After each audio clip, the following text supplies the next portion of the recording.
ಲೈಫಲ್ಲಿ ಬ್ಯುಸಿ ಆಗಿರೋದ್ರಿಂದ ಮುಂಚೆ ಇದ್ರು ಧೀರೇನು, ಆಮೇಲೆ ಯುವ ಗುರು, ಅವ್ರು ಮುಂಚೆ ಇದ್ದವರು ಯಾರು ನಾವು ಅಷ್ಟು ಚುರುಕಿರಲಿಲ್ಲ. ನಮ್ಮ ಅಕ್ಕ, ನಾನು, ವಿನಯ್, ನನ್ನ ತಂಗಿ, ಆಮೇಲೆ ನಿರುಪಮ, ಶಿವಮಾಮ ಅವ್ರ ಮಗಳು, ಎಲ್ಲ ಸ್ವಲ್ಪ ಒಂಥರ ಸೋಬರ್ ಅಂತಲೇ ಹೇಳ್ಬೋದು. ನಿರುಪಮ ಸ್ವಲ್ಪ ಸ್ವಲ್ಪ ಜೋರಿದ್ಲು, ಅಂದರೆ ತುಂಬ ಏನಲ್ಲ, ಸ್ವಲ್ಪ. ಬಟ್ ಇವರಿಬ್ಬರು ಸ್ವಲ್ಪ ಒಂಥರ ವೆರಿ ಎಂಥೂಸಿಯಾಸ್ಟಿಕ್, ಎನರ್ಜೆಟಿಕ್. ಧೀರೇನು ಗುರು ಇಬ್ಬರು. ಅವನು ಗುರುಗೂ ಧೀರೇನ್ಗೂ ಒಂದೇ ವರ್ಷ ಏಜ್ ಡಿಫ್ರೆನ್ಸು. ಸೊ ಆಲ್ಮೋಸ್ಟ್ ಅವರು ಒಂಥರ ಪಾರ್ಟ್ನರ್ಸ್ ಇನ್. ಯಾರು ಸರ್ ದೊಡ್ಡವರು ಇದರಲ್ಲಿ ನಿಮ್ಮ ಮಕ್ಕಳಲ್ಲಿ? ನಮ್ಮ ಅಕ್ಕ ದೊಡ್ಡವರು ಸರ್, ನಮ್ಮ ಅಕ್ಕ ದೊಡ್ಡವರು, ಆಮೇಲೆ ನಾನು. ಸೊ ಬಟ್ ಆದ್ರೂ ಎಲ್ಲ ಒಟ್ಟಿಗೆ ಇರ್ತಿದ್ವಲ್ಲ ಸರ್, ಭಾಳ ಮಜಾ ಇರೋದು ಸರ್.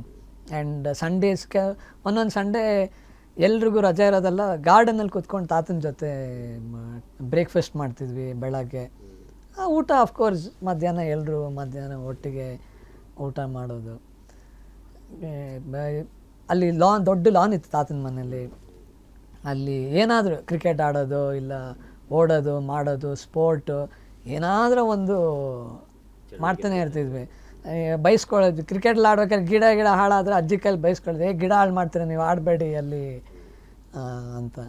ಆದ್ರೂ ಎಲ್ಲ ನಡೀತಾ ಇದೆ ಸರ್, ಭಾಳ ವಂಡರ್ಫುಲ್ ಟೈಮ್ಸ್. ಆಮೇಲೆ ಒಂದು ಒಕೇಶನ್ ನನಗೆ ತುಂಬ ನೆನಪಿರೋದು, ಅಂದರೆ ನಾವು ಸ್ವಲ್ಪ ಬುದ್ಧಿ ಬಂದ ಮೇಲೆ ನೋಡಿದ ಮದುವೆ ಅಂದರೆ ಅಪ್ಪು ಮಾಮನ ಮದುವೆ 99 ಆವಾಗ ನಾವೆಲ್ಲ, ನಾನು ಹೈಸ್ಕೂಲಲ್ಲಿದ್ದೆ, ನನ್ನ ಕೆಲವು ಕಸಿನ್ಸ್ ಎಲ್ಲ ಹೈಸ್ಕೂಲಲ್ಲಿದ್ದರು, ಕೆಲವು ಮಕ್ಕಳು ಎಲ್ಲ ಒಂದು 4th 5th 6th. ಒಂದು ವಾರ ಸೆಲೆಬ್ರೇಷನ್ ನಡೀತು ಸರ್ ಮಾಮನ ಮದುವೆ, ಭಾಳ ಚೆನ್ನಾಗಿತ್ತು. ಪ್ರತಿಯೊಂದು ಮದುವೆ ಮುಂಚಿನ ಸಮಾರಂಭಗಳು, ಮದುವೆ ಆದಮೇಲೆ ಅದಂತೂ ಮರೆಯೋಕ್ಕಾಗೋದೇ ಇಲ್ಲ ಸರ್. ಆ ಜನ, ಆ ಸಂಭ್ರಮ ತುಂಬ ಚೆನ್ನಾಗಿತ್ತು. ಆ್ಯಂಡ್ ಅಪ್ಪು ಮಾಮನಿಗೂ ನನಗೂ ಬರೀ 9 ವರ್ಷ ವಯಸ್ಸು ನಂತರ ಸರ್. ಹೌದು. ಸೊ ನಾವು ಒಟ್ಟೊಟ್ಟಿಗೆ ಬೆಳೆದ್ವಿ ಅಂತ ಹೇಳಿದ್ರು ತಪ್ಪಾಗಲ್ಲ ಸರ್. ಅಂದರೆ ಅವ್ರದ್ದು every phase of his life ನಾವು